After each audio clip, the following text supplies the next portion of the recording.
Hi guys, welcome to CSD Maintenance Service. This is my YouTube page, which I'm still getting used to. As you can see, it's a bit backwards there, but CSD Maintenance, new uniform. It used to be an older uniform than this, but it's been updated.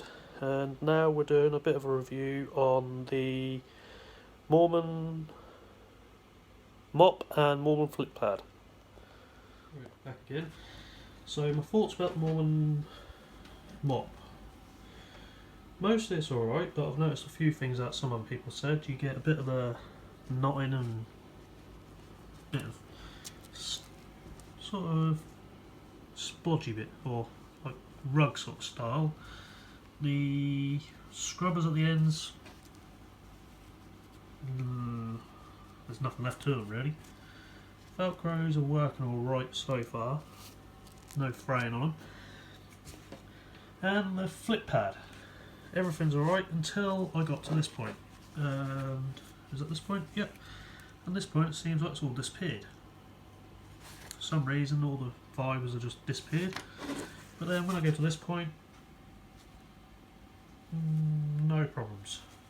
The only thing I have found on these is, not this one, but this one, the stitching has started to come a bit loose. Which I'm a bit disappointed in, but tools are what you use every day, so you've got to look after them, so that's what I do. The only downside to this one was, when I got it, the thread was hanging out all the way from one end down to the other end, so knowing a bit of stitch work and everything like that, I had to re-stitch the whole mop up to where the finishing point is about here. So I had to stitch all that. I'd done done the stitching 3 times over just to make sure it don't come apart. But you pay the price for what you get. So apart from them downsides with the mormon stuff, I quite like it. I use them every day. When I'm window cleaning, I do traditional, and I'm now starting to go to waterfed poles. But all so far so good.